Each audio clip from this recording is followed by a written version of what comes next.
Assalamualaikum warahmatullahi wabarakatuh. Selamat berjumpa kembali dengan saya Ustadz Muhammad Thorik, masih dalam materi tauhid lanjutan untuk kelas 8 Madrasah Qudsiyah Sanawiyah Putri. Madrasah Sanawiyah Qudsiyah Putri. Setelah kemarin kita membahas tentang iman, mulai dari pengertian iman, apa sih iman itu, pengertian iman, kemudian perbedaan pendapat menanggapi masalah bertambah dan tidaknya iman menurut Imam Asy'ari, Imam Hanafi, dan juga di tengah-tengahi oleh Imam Al-Haramain. Selanjutnya kita akan masuk pada bahasan inti dari ilmu tauhid atau fan tauhid ini. Karena perlu diketahui bahwasanya fan tauhid ini terbagi menjadi 3 bagian. Yang pertama yaitu ilahiyat, yaitu hal-hal yang berhubungan dengan ilah atau kepangeranan atau berhubungan dengan Allah. Kemudian yang kedua yaitu nabawiyat, yaitu hal-hal yang berhubungan dengan kenabian, para nabi dan juga para rasul. Kemudian yang terakhir sam'iyat. Sam'iyat ini hal-hal yang tidak berhubungan dengan 2 hal yang di atas, tapi misalnya hal-hal yang mempunyai dalil yang qat'i yang termaktub dalam Al-Quran, sehingga juga nanti akan diterangkan. Oke, kita akan mulai bahasan yang pertama yaitu tentang ilahiyat, yang dimulai dengan sifat wajib, kemudian nanti sifat muhal dan sifat jaiz. Nah, untuk sifat wajib ini seperti yang sudah saya terangkan dulu, bahwasanya salah satu perbedaan mendasar antara Imam Asy'ari dan Maturidi adalah masalah pembagian sifat. Pembagian sifat wajib. Untuk Imam Asy'ari itu sifat wajib dibagi menjadi 3 kelompok saja, yaitu sifat nafsiyah, salbiyah, kemudian ma'ani. Adapun untuk Imam Maturidi membagi sifat wajib ini menjadi 4 kelompok. Yang pertama yaitu sifat nafsiyah, yang kedua sifat salbiyah, dan yang ketiga sifat ma'ani, yang terakhir sifat ma'nawiyah. Itu sudah saya jelaskan. Intinya tidak ada perbedaan yang mencolok, hanya perbedaan masalah penghitungan saja, dan itu tidak akan berpengaruh dalam pembahasan ilmu tauhid. Oke, bagi yang bawa kitabnya bisa disimak pada halaman 14, akan saya bacakan. Wajibun lahul wujud wal qidam kadza baqaun la yushabu bil adam wa annahu lima yanalul adamu mukhalifun burhanu hadzal qidamu qiyamuhu bin nafsi wahdaniyah munazzahan awsafuhu saniyah amdidin aw shibhin syarikin mutlaqa wa walidin kadzal walad wal asdiqa. Oke. Bismillahirrahmanirrahim. Qaulu fawajibun sampai dengan yang terakhir, bahwasanya sifat wajib bagi Allah, sifat wajib bagi Allah. Karena untuk kitab ini mengikuti madhabnya Imam Maturidi, maka dalam hal ini sifat wajib bagi Allah ada 20. Ya, ada 20 yang tadi sudah saya terangkan, dibagi jadi 4 kelompok. Yang pertama nafsiyah, yang kedua sifat salbiyah, yang ketiga sifat ma'ani, dan yang terakhir sifat ma'nawiyah. Kita akan bahas satu persatu insya Allah beserta dengan dalil akli dan juga dalil naklinya. Yang pertama yaitu sifat wajib bagian nafsiyah. Wajib di sini maksudnya adalah sesuatu yang secara akal harus ada. Kalau tidak ada, tidak masuk akal. Berarti dalam akidah Ahlussunnah wal Jamaah, penetapan sifat wajib ini pertama berdasarkan akliyah, dalil akli. Yang kedua berdasarkan dalil nakli. Baik, dalil akli ini dibutuhkan sebagai argumen, sebagai penguat. Jadi walaupun tidak tahu, kalau sampai meyakini kebenarannya juga agak masalah. Tapi dalil akli ini dibutuhkan ketika sampean butuh argumen yang kuat untuk memantapkan hati Anda tentang ilah atau tentang kepengeranan. Kemudian akli ini sebagai pendukung. Tapi ketika nanti akal tidak nyampe atau mungkin sampai akliyahnya sudah mentok, maka jangan dilanjutkan. Karena tidak semua dalam tauhid, tidak semua bab akidah itu bisa dinalar atau bisa diakalkan. Ya karena kan harus ada hal yang di luar nalar sebagai misalnya wujud keistimewaan itu. Kalau semua masuk akal ya berarti nggak ada yang istimewa. Tapi akliyah ini hanya mencoba untuk melogikakan. Karena kan kalau zaman semakin akhir, kebudayaan kemudian pengetahuan saling bercampur, maka tidak akan bisa orang langsung menerima begitu saja. Kalau sahabat apapun yang dikatakan Kanjeng Nabi, mereka beriman, tidak pernah bertanya alasannya kenapa, apa sebabnya. Tapi semakin zaman semakin akhir, pengetahuan semakin bertambah, maka kadang ada orang yang butuh logika, ada orang yang butuh nalar. Karena kalau cuma dalil Quran saja mungkin mereka tidak akan terlalu percaya. Apalagi orang di luar Islam. Allah aja nggak percaya apalagi Quran. Sampai dalil Quran ya mungkin mereka nggak akan menerima. Karena mereka mungkin punya kitab sendiri, punya pegangan sendiri. Nah, maka di sini bukan kok kita untuk adu argumen, tapi ini untuk mempertahankan keimanan melalui dalil akli. Kalau untuk dalil akli nggak perlu dibahas, karena itu kalau untuk kalangan umat Islam ya pasti wajib percaya dengan apa yang termaktub dalam Al-Quran. Jadi nanti akan ada dalil akli, ada dalil nakli. Yang pertama yaitu sifat nafsiyah. Sifat nafsiyah itu apa sih? Sifat nafsiyah itu sifat yang menunjukkan eksistensi atau keberadaan. Nah, sifat nafsiyah ini hanya satu, yaitu sifat wujud. Wujud itu artinya ada. Sifat wujud itu artinya ada. Gusti Allah itu wajib ada. Jadi keberadaan Allah itu wajib. Secara akal bahwasanya wujudnya Allah itu harus ada, karena Allah itu Khalik. Nah, sedangkan makhluk kita alam semesta sudah wujud, sehingga secara akal tidak mungkin ada ciptaan yang ada begitu saja tanpa ada penciptanya. Nah, itu secara akliyahnya tidak mungkin ada kursi muncul sendiri tanpa ada yang membuat. Begitu juga tidak akan mungkin ada motor muncul sendiri tanpa ada yang membuatnya. Sama juga ketika dikiaskan bumi, langit dan seisinya tidak mungkin ada kalau tidak ada yang membuat. Maka pembuat ini atau al-khaliq ini, pembuat ini harus ada. Karena tidak mungkin alam itu wujud dengan sendirinya kemudian mengatur dirinya sendiri.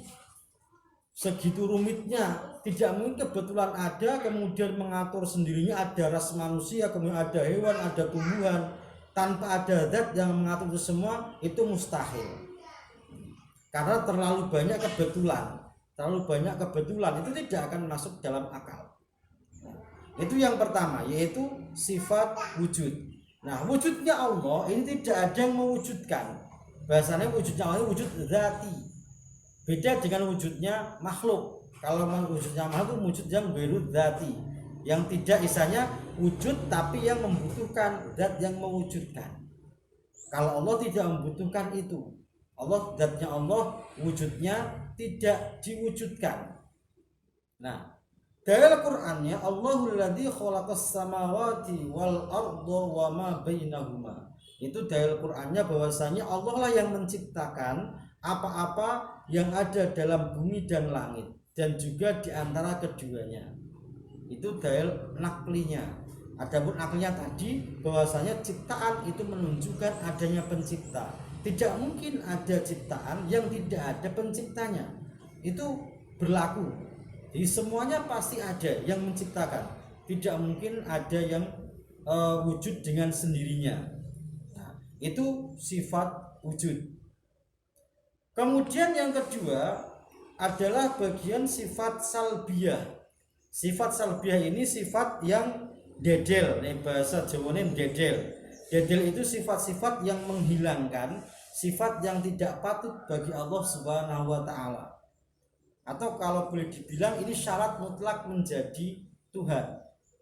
Kalau tadi kan wujud, ini semua agama juga mengakui Tuhannya wujud. Ya, kecuali mungkin orang yang tidak beragama, kalau mereka tidak mengakui wujudnya pangeran. Makanya untuk wujud ini baik dalam agama Islam maupun agama yang lain, ya itu pasti semuanya mengakui. Orang Nasrani ya Tuhannya ada, orang Majusi ya Tuhannya ada. Makanya sifat wujud ini belum menunjukkan Allah, baru menunjukkan adanya pencipta. Nah pencipta ini kalau versi orang Islam ya Allah, kalau versinya orang Nasrani ya Tuhan mereka, kalau versinya orang Hindu ya Tuhan mereka, dan juga agama-agama yang lain juga itu ya Tuhan mereka. Belum menunjukkan bahwasanya Allah lah Tuhan yang sebenarnya. Belum sampai pada la ilaha illallah. Ini masih bahas tentang ilah secara umum. Nah, baru kemudian kita masuk pada salbiyah. Ini loh sifat-sifat yang menjadikan Allah berbeda, menjadikan Allah ini berbeda dari Tuhan-Tuhan yang disembah oleh agama yang lain. Berarti ini akidah dalam umat Islam. Nah, sifat salbiyah tadi sifat yang dedel atau yang mentiadakan, sifat-sifat yang tidak patut bagi Allah. Atau kalau bahasa agama ini syarat mutlak menjadi pangeran. Jadi kalau Anda berminat ya harus punya salbiyah. Kalau ada Tuhan kok tidak diverifikasi lewat surat sifat salbiyah kok tidak memenuhi, maka tidak layak untuk disembah. Nah, maka ini yang menjadikan nanti la ilaha illallah. Hanya Allah lah di antara sekian banyak Tuhan yang disembah oleh manusia, hanya Allah yang benar, yang berhak disembah, satu-satunya Tuhan yang berhak disembah. Sifat salbiyah ada 5. Yang pertama qidam, yang kedua baqa, yang ketiga mukhalafatu nafsihi, yang keempat qiyamu bi nafsihi, dan yang kelima adalah wahdaniyat. Kita akan bahas satu persatu mulai dari qidam, baqa, kemudian ada mukhalafatul hawadis, qiyamu bi nafsi, dan juga wahdaniyah. Yang pertama yaitu sifat qidam. Sifat qidam itu kalau secara bahasa artinya dahulu. Sifat qidam artinya dahulu. Nah, kalau secara pengertian ilmu tauhid adalah dahulu tanpa ada permulaan bagi wujudnya Allah. Berarti wujudnya Allah ini dahulu tanpa permulaan. Karena kalau ada permulaannya berarti Allah sama dengan kita, makhluk juga. Makanya Allah harus yang pertama dan tidak ada yang mengawali. Karena Allah pencipta segalanya. Kalau Allah ini jadi yang kedua, ya berarti ada pencipta lagi. Maka Allah ini nggak layak disembah nantinya. Jadi Allah ini yang pertama dan tidak ada apapun sebelumnya. Karena Allah ini yang pertama yang menciptakan segalanya sebagai madar atau pusat penciptaan. Makanya Tuhan itu harus punya sifat qidam. Qidam itu dahulu tanpa permulaan. La awwala lahu, tidak ada awal bagi Allah Subhanahu wa taala. Nah tadi Allah ini sebagai pusat penciptaan. Beda dengan kita. Kalau kita ini selalu ada yang mengawali. Walaupun sampean umpamanya anak pertama, enggak ada anak sebelum sampean. Tapi sebelum sampean udah ada bapak sampean. Bapak sampean lah yang pertama juga, ya diawali sama kakek terus sampai akhirnya Nabi Adam. Nabi Adam ya yang menciptakan Allah. Berarti manusia pertama Nabi Adam yang menciptakan Allah. Berarti ada ujungnya. Tapi kalau Allah tidak ada yang menciptakan, wujudnya Allah itu tidak ada permulaannya. Karena semua permulaan yang membuat adalah Allah. Nah, itu dalil Qur'annya wal awalu wal akhiru al ayah, bisa dicek di surat Al-Hadid ayat 3. Nah, itu untuk qidam. Kemudian yang kedua baqa. Baqa itu artinya abadi. Abadi. tidak ada akhir bagi Allah. La akhiro lahu. Makanya ini gandeng, sifat kidam dan bako ini sifat yang gandengan. Kidam ya bako. Berarti Allah itu harus bako, harus abadi. Karena kalau Allah itu tidak abadi atau isanya fana, rusak, maka apa bedanya Allah dengan kita? Karena kalau makhluk kan mengalami proses atau fase, ada awal, kemudian ada akhir. Ini umumnya seperti itu. Ada fase mulai tumbuh, berkembang, menua, kemudian meninggal. Nah, ini adalah fase makhluk. Ada, kemudian tiada. Tapi kalau Allah itu bako, ada dan terus ada selamanya. Karena kan Allah menciptakan surga dan neraka. Dan surga neraka ini juga nanti akan selamanya. Berarti kalau Allah itu fana sebagaimana makhluk, terus nanti bagaimana nasib surga dan neraka? Bagaimana nasib manusia ketika tiba-tiba Allah tiada? Ya pasti tidak terpikirkan sampai ke situ. Makanya Allah itu harus bako. Karena kalau Allah itu fana, ya apa bedanya dengan kita? Secara mudahnya seperti itu. Makanya dalam kidam dan bako ini, makhluk istilahnya sesuatu itu yang berhubungan kidam dan bako itu ada 4 bagian. Yang pertama yaitu ma la awwala lahu wa la akhira lahu. Sesuatu yang tidak berawal dan tidak berakhir, cuma satu, yaitu Allah. Yang kedua, ma la awwala lahu wa lahu akhirun. Tidak berawal tapi ada akhirnya. Apakah itu? Contohnya juga cuma satu, yaitu adamuna, ketiadaan makhluk. Ketiadaan makhluk itu adalah sesuatu yang masuk kategori ma la awwalahu walahu akhirun, yaitu tidak berawal, tidak berakhir. Berarti ketiadaan makhluk itu tidak berawal. Karena adamul makhluk itu berbarengan dengan wujudnya Allah. Karena wujudnya Allah kidam, otomatis ketiadaan makhluk juga kidam.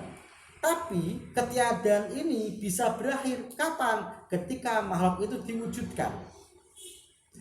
Contoh, sampean lahir tahun 2020, berarti Adam sampean berakhir tahun 2020. Dan sebelum tahun 2020 sampean statusnya masih Adam, tidak ada. Mulai kapan tidak adanya? Ya mulai wujudnya Allah. Makanya adamul makhluk itu kategori ma la awwalahu walahu akhirun. Ada awal, tidak berawal tapi ada akhirnya. Kemudian kelompok yang ketiga, ma lahu awwalun wala akhirulahu. Berawal dan tidak berakhir. Contohnya surga, neraka. Surga neraka ada permulaannya, kapan diciptakan ada. Tidak kok berbarengan dengan wujudnya Allah, enggak. Tapi Allah menciptakan surga dan neraka. Nah, surga dan neraka ini tidak akan rusak selamanya, karena ini adalah darul khuld. Misalnya tempat yang abadi. Surga tempat nikmat abadi, neraka tempat siksa abadi. Dimasukkan ke surga nikmat selama-lamanya, dimasukkan ke neraka yang divonis di neraka ya sengsara selama-lamanya. Baik surga neraka ini termasuk ada awal dan tidak akan berakhir. Kemudian yang keempat, ini umumnya makhluk, yaitu ma lahu awwalun walahu akhirun. Sesuatu yang mempunyai awal dan sesuatu yang mempunyai akhir. Nah, ini umumnya makhluk tadi. Ada kapan dilahirkan, tumbuh, berkembang, kemudian tua, meninggal. Pohon dari biji-bijian, kemudian tunas, tumbuh besar, tua, kropos, kena angin, ambruk, mati. Itu umumnya. Bumi juga sama, ada awal diciptakan dan nanti akan dihancurkan.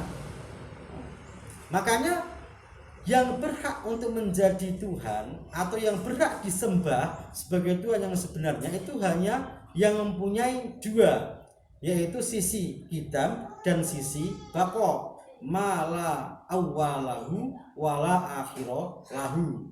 Jadi kalau ada Tuhan yang disembah atau pangeran yang disembah, tapi tidak memenuhi kriteria qidam dan baqo, ya maka dia tidak pantas disebut sebagai Tuhan. Contoh Fir'aun ngaku jadi pangeran. Fir'aun ngaku jadi pangeran, bumi langit sudah wujud.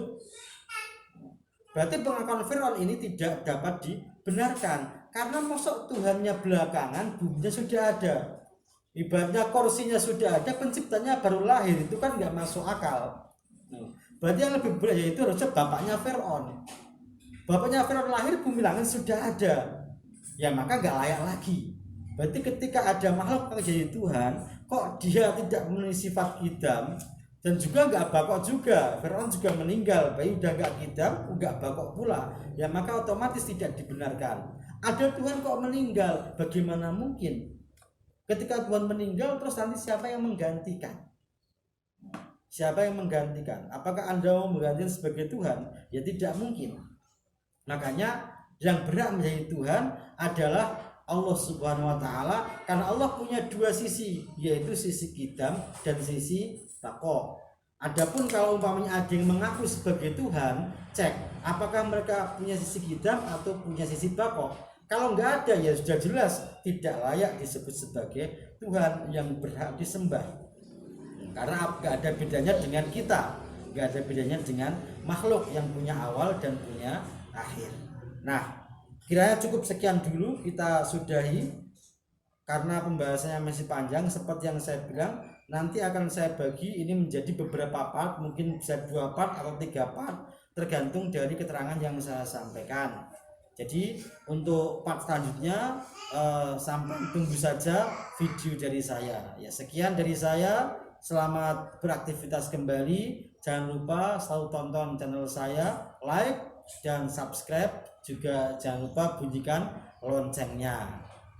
Di sini, sekarang di sini ting ting ting. Nah, ya dukung channel ini semoga semakin berkembang dan juga bisa istiqomah, tidak hanya gara-gara libur corona. Insya Allah nanti untuk ngaji-ngaji yang lain ya tunggu proses. Nah, karena keterbatasan waktu dan tenaga.